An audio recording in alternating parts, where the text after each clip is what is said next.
नमस्कार दोस्तों, आपका स्वागत है योग और वेदांत के इस एपिसोड में। आज हम भारतीय दर्शन के दो गहरे स्तंभ योग और वेदांत के बारे में बात करेंगे। वेदांत शब्द का शाब्दिक अर्थ है वेदों का निष्कर्ष। उपनिषद वेदों का अंतिम भाग है और इसलिए उन्हें वेदांत माना गया है। दोनों ही आत्म साक्षात्कार के पथ हैं, लेकिन अपने अपने तरीके से। तो आइए इनके फाउंडेशन से स्टार्ट करते हैं। वेदांत, जो उपनिषदों से प्रेरित है, आत्मा और परम सत्य यानी कि ब्रह्म की एकता को समझने पर केंद्रित है।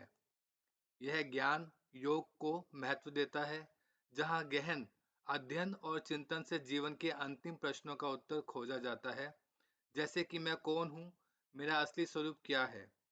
वहीं दूसरी तरफ योग आंतरिक परिवर्तन के व्यवहारिक उपाय के बारे में बात करता है। दोनों मिलकर बौद्धिक और अनुभवजन्य मार्ग का संतुलन बनाते हैं। आइए अब बात करते हैं वेदांत में योग का कॉम्प्लीमेंट्री रोल क्या है। योग केवल आसन तक ही सीमित नहीं है। वेदांत में यह मन और शरीर को आत्म साक्षात्कार की कठिन यात्रा के लिए तैयार करने का साधन है। आइए देखें कैसे। एक तो यह मानसिक तैयारी ध्यान और धारणा जैसे अभ्यास से करवाता है और मन को शांत करता है और दार्शनिक सत्य को समझने में मदद करता है। दूसरा, शुद्धिकरण जैसे कि प्राणायाम और नैतिक सिद्धांत यानी कि यम और नियम का पालन मन और शरीर को शुद्ध करता है। तीसरा, आत्म साक्षात्कार। योग और वेदांत दोनों का ही अंतिम लक्ष्य है मोक्ष। योग इसके लिए प्रैक्टिकल टेक्निक्स के द्वारा इनर ट्रांसफॉर्मेशन और आत्मा का डायरेक्ट एक्सपीरियंस करने में हेल्प करता है। दोस्तों, अब बात करते हैं वेदांत में राजयोग के बारे में। राजयोग, जिसे महर्षि पतंजलि जी ने योग सूत्रों में वर्णित किया है, वेदांत के लिए विशेष रूप से प्रासंगिक है। इसके अष्टांग योग, नैतिकता, ध्यान और समाधि वेदांत के लक्ष्यों के साथ गहराई से जुड़े हुए हैं।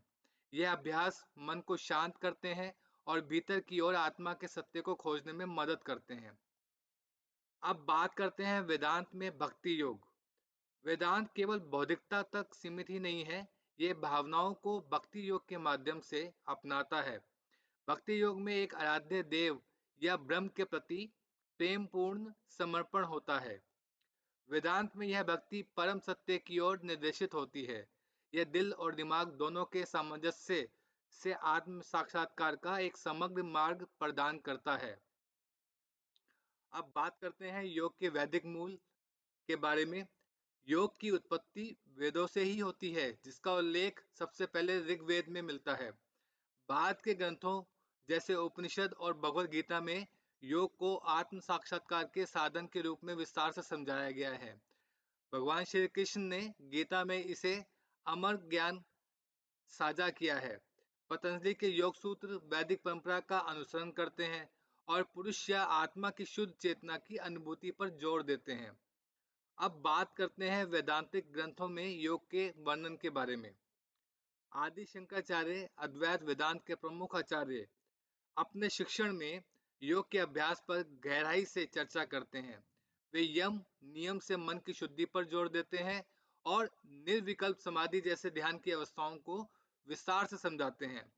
इसी प्रकार योग वशिष्ठ जैसे ग्रंथ योग और वेदांत को एकीकृत शिक्षाओं के रूप में प्रस्तुत करते हैं।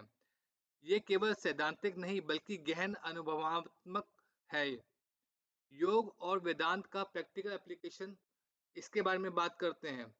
योग और वेदांत केवल दर्शन नहीं है, ये आत्म साक्षात्कार के व्यवहारिक मार्ग हैं।